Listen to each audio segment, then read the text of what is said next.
마가복음 14장 1절로부터 9절까지입니다.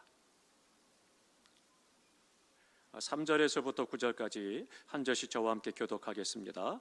마가복음 14장 3절로부터 9절까지입니다. 제가 먼저 3절 봉독합니다. 예수께서 베다니 나병 환자 시몬의 집에서 식사하실 때에 한 여자가 매우 값진 향유 곧 순전한 나드 한 옥합을 가지고 와서 그 옥합을 깨뜨려 예수의 머리에 부으니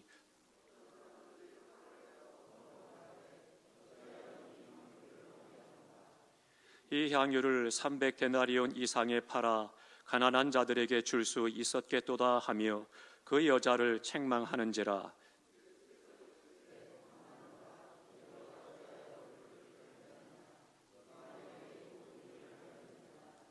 가난한 자들은 항상 너희와 함께 있으니 아무 때라도 원하는 대로 도울 수 있거니와 나는 너희와 항상 함께 있지 아니하리라.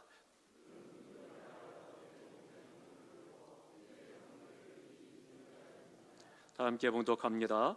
내가 진실로 너희에게 이르노니 온 천하에 어디서든지 복음이 전파되는 곳에는 이 여자가 행한 일도 말하여 그를 기억하게 하리라 하시니라. 아멘. 아멘. 이제 셋째 날 계속해서 우리가 향유를 드리는 믿음에 대해서 오늘은 말씀을 나누도록 하겠습니다. 십자가를 향해서 나아가시는 주님을 바라보면서 행하시는 그 모든 일들이 주변에 많이 일어나고 있습니다. 주님 주변에서 여러 가지 일들이 일어나는데 오늘 본문의 말씀을 보면 두 가지 사건이 함께 거기 대조를 이루고 있는 것을 볼 수가 있습니다. 이 대조를 이룬다라고 하는 것은요, 셋째 날에 예수님께 행했던 사람들의 태도입니다. 그들이 어떤 모습을 가지고 주님을 대했는가라고 하는 부분을 잘 보여주고 있습니다. 하나는 대제사장들과 거기에 있는 모든 장로들과 서기관들의 모습입니다. 그들의 모습은 어떤 모습이었는가 하면 어떻게 하면 예수를 잡아 죽일까, 이것에 대한 생각과 모의를 행했던 것을 볼 수가 있습니다. 뿐만 아니라 예수님의 제자 가운데 예수님을 팔기로 작정했던 그 일을 실행하는 일들이 진행이 되는 것을 볼 수가 있습니다. 근데 그 제자 이름을 우리가 잘 아는 것처럼 유다다라고 말씀을 하고 있습니다. 또 정반대로 예수님을 팔고 예수님에 대해서 어떻게 죽일까라고 모의하고 생각하고 작당하는 자들이 있는가 하면 한편에서는 한 여인이 예수님께 나와서 향유를 붓고 예수님의 장례를 준비한 사건을 대비해서 오늘 본문의 말씀을 기록하고 있습니다. 그럼 우리가 첫 번째로 생각할 수 있는 것은요, 대제사장들과 유다가 자신의 욕심으로 예수님을 죽일 방도를 찾았다, 이것을 생각해야 됩니다. 자신의 욕심입니다. 이것이 너무나도 중요한 부분이에요. 우리가 신앙생활을 하면서 내 욕심이 앞서게 될 때 그때 그 신앙의 문제가 생기는 것을 볼 수가 있습니다. 그러면 예수님을 잡아 죽여야 되겠다, 예수님에 대한 생각이 언제부터 있었느냐? 지금 갑자기 이 예수님께서 예루살렘 성에 입성하고 그리고 이 종려 주일 동안 예수님을 보고 갑자기 그들의 마음속에 예수를 어떻게 하면 죽일까? 그런 생각한 것이 아닙니다. 이미 예수님께서 말씀을 선포하기 시작을 하고 사역을 시작하면서부터 초기부터 그렇게 대제사장들과 서기관들과 바리새인들이 어떻게 하면 예수를 죽일까? 그 생각을 해왔다라고 하는 겁니다. 어느 순간 갑자기 들은 것이 아닙니다. 계속해서 복음을 전가할 때마다 복음의 능력이 나타나고 수많은 사람들이 운집해서 예수님을 쫓아다니고 예수님을 인정을 하게 되니까, 그러니까 그들이 예수님에 대한 시기와 질투가 있었고, 그리고 자기들의 의치에 대한 두려움이 생겼고, 또 자신들의 욕망에 대해서, 욕심에 의해서 예수님을 죽일 방도를 그들이 계속해서 찾았다라고 하는 거죠.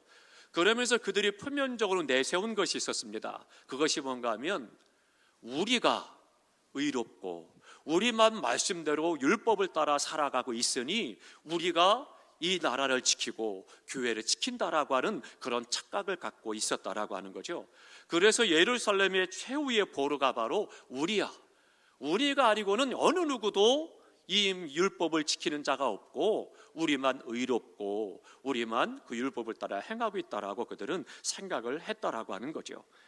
그렇게 겉으로 다 드러내놓고 수많은 사람 앞에 자신들의 삶을 내보여야 되니까 어떻게 했겠습니까? 당연히 사람들에게, 백성들에게 보여주기식의 종교성을 드러낼 수밖에 없었던 거죠. 그러니까 사람들 앞에 틈만 나면 나는 저 사람과 달라요. 저 사람은 저렇게 말씀대로 행하지 못하지만 나는 율법대로 다 지켜 행하는 사람입니다. 그렇게 자신의 자꾸 종교성을 드러내고 자신의 의를 나타내기를 원했던 거죠. 그래서 주님께서도 말씀하시잖아요. 기도할 때 세리는 고개도 들지 못하고 눈물로 주님 앞에 간절히 중심으로 기도했지만, 그러나 바리새인은 어땠어요? 앞배절에 서서 두 손을 들고 큰 소리로 뭐라고 말을 해요? 큰 소리로 두 손을 든 것이 문제가 아니라 자신을 나타내는 기도를 했기 때문에 문제죠. 그래도 나는 저 사람과 달리 10의 2조를 드렸고요, 나는 저 사람과 달리 예배 생활을 잘했고요, 나는 저 사람과 달리 많은 충성과 봉사를 했고요, 나는 저 사람과 달리 오직 말씀을 따라 율법을 지켜 행했습니다. 자신의 의를 드러내는 그런 믿음의 삶을 이야기하고 있습니다.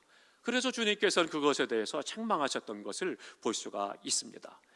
결국은 자신의 의를 드러내려고 하다 보니까, 교만에 빠져 있다 보니까 어떻게 되겠어요? 자신이 종교성을 드러낼 수밖에 없는 거죠. 주님과는 무관한, 말씀과는 상관없는 신앙생활을 그들이 했던 것입니다. 그러다 보니까 실상은 어떻게 됐겠어요? 자신의 욕심과 명예와 이익을 추구하고, 그러다 보니까 어떻게 돼요? 거기에 주님의 말씀이 반하잖아요. 그러니까 예수님을 어떻게 하면 죽일까 모의할 수밖에 없었던 것이고, 예수님의 역사와 하나님의 구원 사역을 반대하는 삶을 그들이 살았던 것입니다. 이게 중요하다라고 하는 거죠. 오늘 우리의 삶 속에서도 혹여라도 나의 의의를 드러내려고 하고, 내가 높임을 받으려고 하고, 내가 인정을 받으려고 하고, 다른 사람과 비교해가면서 내가 더 낫다라고 하는 우월의식을 갖고 있거나 교만에 빠져서 행하고, 그래서는 다른 성도들과 비교해가면서 스스로가 높아지려 한다면 어리석은 것입니다. 예루살렘의 최후의 보루라고 여겼던 대제사장들과 바리새인들과 서기관과 동일한 삶을 살아가는 거죠. 정말로 주님을 사랑함으로, 주님을 바라보며 믿음으로 헌신하고, 하나님을 사랑함으로 하나님을 예배하고 말씀을 따라 살아가는 그런 믿음의 삶이 아니고, 자신의 의를 위해서 경교성을 가지고 행했다라면 오히려 주님의 구원 사역을 방해하는 역사들을 행할 수밖에 없는 거죠. 유다는 어떻습니까? 예수님과 제자 공동체 돈계를 맡은 사람입니다. 그리고 자신의 지식과 지혜를 가지고 돈을 벌고 그것을 주님께 넘겨주는 일을 행하게 되는 거죠. 대제사장도 바리새인도 또 제자 가운데 유다도 마찬가지고, 그들의 모든 삶 속에 중요한 것이 있습니다. 동일하게 말씀을 들었다는 겁니다. 율법을 받았습니다. 말씀을 배웠습니다. 말씀을 들었어요. 그런데 그들은 자신의 길을 분별하지 못하고 자기의 감정을 따라, 자기의 의를 따라서 말씀이 아니라, 믿음이 아니라 자신의 욕심과 명예와 이익을 위해서 생활했던 것을 볼 수가 있습니다. 그 모습이 오늘 본문 4절과 5절에 잘 기록하고 있습니다. 어떤 사람들이 화를 내어 서로 말하되 어찌하여 이 향유를 허비하는가? 이 향유를 300데나리온 이상에 팔아 가난한 자들에게 줄 수 있었겠도다 하며 그 여자를 책망하는지라 말씀하고 있습니다. 그럼 한번 깊이 생각해 보시기 바랍니다. 이 제자가, 이 여인이 예수님께 나와서 향유를 부어서 그래서는 행할 때에 그들을 책망한 이유가 뭐냐라고 하는 거죠. 왜 책망을 했느냐? 그것을 생각해야 됩니다. 그러면 책망하는 이유가 있습니다. 4절에 말씀하고 5절에 이야기합니다. 왜 그것을 허비하냐? 이야기하면서 말하기를, 이 향유를 300데나리온 이상에 팔아서 어떻게 하느냐? 그의 행위를 말합니다. 뭘 행해요? 가난한 자들에게 줄 수 있었겠도다, 그렇게 이야기합니다. 겉으로는 가난한 자라고 말하는데요, 이 가난한 자라고 하는 이야기는 돈이 있다 없다를 말하는 것이 아닙니다. 소외된 사람들을 가르쳐서 이야기합니다. 그러면서 그들에게 오히려 그것을 나눠줄 수 있을 텐데 왜 그렇게 행했느냐? 그럼 이 말이 틀렸습니까? 맞습니까? 틀린 거 하나도 없습니다. 왜냐하면 예수님이 평소에 말씀하신 것이 뭐예요? 가난한 자들과 과부와 고아들을 돌보라 늘 말씀하셨거든요. 그러니까 늘 그 말씀을 들으며 생활한 유다가 어때요? 그 말씀을 지금 인용을 하는 거예요. 그래서 네가 그 비싼 향유를 팔아서 가난한 자들에게 나누면 예수님의 말씀처럼 그러면 더 그것이 귀한 것이 아니냐, 왜 쓸데없이 낭비하느냐, 지금 책망을 하고 있다라고 하는 거죠. 그런데 문제는 그것이 아닙니다. 겉으로는 말씀을 가지고 이야기했지만 교회를 위한다고 이야기하고 하나님의 영광을 위해서 일한다고 말하고 그 중심은 거짓이었다는 거죠. 위선이었다는 거예요. 그래가면서 그들은 이 여인에 대해서 책망하고, 그리고는 대제사장들과 마찬가지로 바리새인과 마찬가지로 유다도 자신의 욕심을 따라 자신의 지식을 내세우고 자신의 의를 내세우는 이 일을 행했던 거죠. 결국은 자신의 욕심으로 예수님을 죽일 방도를 찾았던 것입니다. 또 한 가지 중요한 부분이 있습니다. 그럼 이 여인은 어떤 일을 행했느냐? 십자가를 지실 예수님께 이 여인은 자신의 모든 것을 깨뜨렸다, 그렇게 말씀하고 있습니다. 다 함께 하십니다. 자신의 모든 것을 깨뜨려 드렸다. 자신의 모든 것을 드렸다는 거예요. 이 여인의 삶은 그런 것이었습니다. 대제사장들도 유다와 달리 이 여인은요, 특별하게 예수님의 장례를 준비하고 있습니다. 그 당시에 나드라고 하는 것은요, 거기 써드린 대로 인도의 히말라야 산맥에 있는 거기에서 재배되는 향유입니다. 그래서 예루살렘에서는 굉장히 귀한 고급 향수가 됩니다. 이 향유를 가지고 들어와서 수입을 해오는 거예요.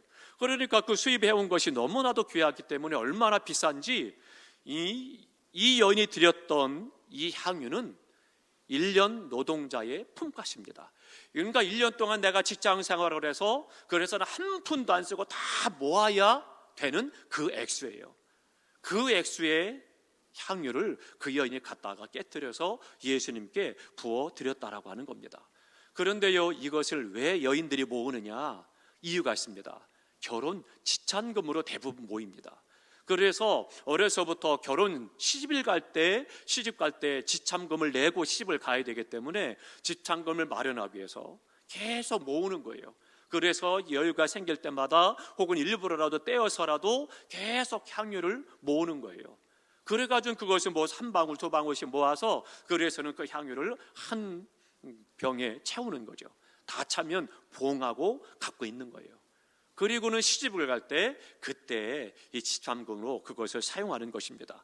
그럼 결국은 어때요? 우리 부모님들이 어때요? 우리 자녀들, 특별히 따님들 계신 부모님들이 딸 시집 갈 때 혹은 아들 장가 갈 때 집을 사주기 위해서 혹은 혼수를 위해서 조금씩 모아놓는 거 똑같은 거죠. 어쩌면 이 여인들에게, 그 당시 시브리 여인들에게는요, 그런 부모님들보다 더 중요하고 또 더 귀하게 여기고 준비하는 것이 바로 이것입니다. 그러니까 이 여인이 그 향유를 갖다 부었다라고 하는 것은 자신의 전부를 다 드린 것과 같다, 그렇게 이야기할 수가 있는 것입니다. 그래서 결국은 자신의 모든 삶을 준비해서 하는데, 그냥 많은 것이 있어서 부모님이 부유해가지고 어느 순간 부모님이 인도에 놀러 갔다가 여행을 갔다가 그랬다가 딸을 위해서 내가 갖고 가야지, 그래서는 그냥 편하게 그 비싼 것을 사다가 준 것이 아닙니다. 날마다 조금씩 계속해서 모은 거죠. 결국은 자신의 삶의 모든 것을 모은 거예요. 전부라고 하는 거죠. 그러니까 자신의 모든 삶을 모아서 준비해서 갖고 있었던 것을 주님께 드렸다라고 하는 거죠. 그것 때문에 결국은 옥합을 깨뜨렸다, 그것을 책망한다는 것, 어떻게 생각해야 되겠습니까? 결국은 유다가 그걸 책망한 것은 그릇된 동기 때문이라는 거죠. 잘못된 생각, 믿음이 아니라, 은혜가 아니라 지식을 가지고 율법을 가지고 신앙사를 하고 자신의 위선과 거짓을 숨기고 그리고 말씀을 앞세워서 그렇게 행했던 종교성과 동일한 말씀입니다. 우리는 때때로 인본주의 신앙에 빠져서 신앙사례가 쉽습니다. 그래서 주님의 교회의 모든 신앙생활과 삶의 모습을 인본주의 혹은 세상의 잣대를 가져가서 거기에서 스스로가 그것을 교회를 재단하는 안타까운 일들이 일어나죠. 그러나 하나님은 외모를 보지 않으실 뿐만 아니라 경건의 모양을 보는 것이 아니라 흉내가 아니라 경건의 능력을 원하신다라고 하는 거죠.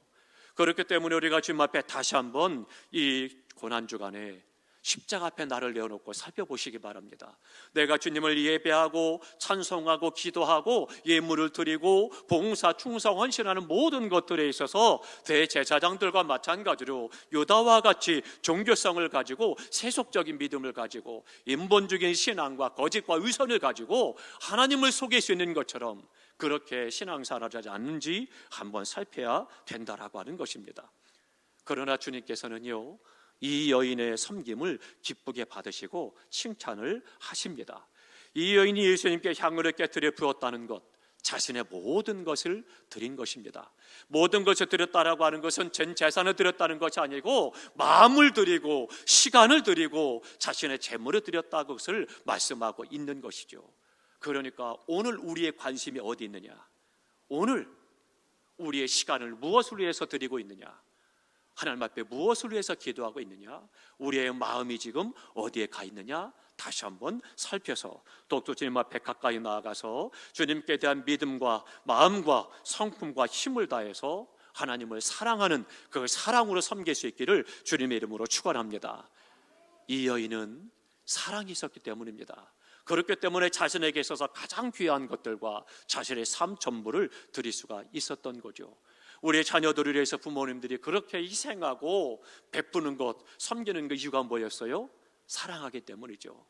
그렇기 때문에 우리가 주님을 사랑한다라면 정말로 마음을 다할 수가 있는 것이고 시간을 다할 수가 있는 것이고 삶을 들여서 주님을 사랑할 수가 있는 것이고 그 말씀대로 생활할 뿐만 아니라 사명을 감당해 나가는 은혜의 삶을 살아갈 수가 있는 것입니다. 다시 한번 이 고난주간에 나를 위해 주님의 모든 생명을 깨뜨려서 우리를 구원하신 그 주님의 사랑과 그 주님의 사랑에 감복해서 자신의 모든 것을 드렸던 이 연을 기억하고 나는 나의 옥합이 어떤 것인가를 살펴서 주님 앞에 온전히 드리는 삶이 되시기를 주님의 이름으로 축원합니다. 기도하겠습니다.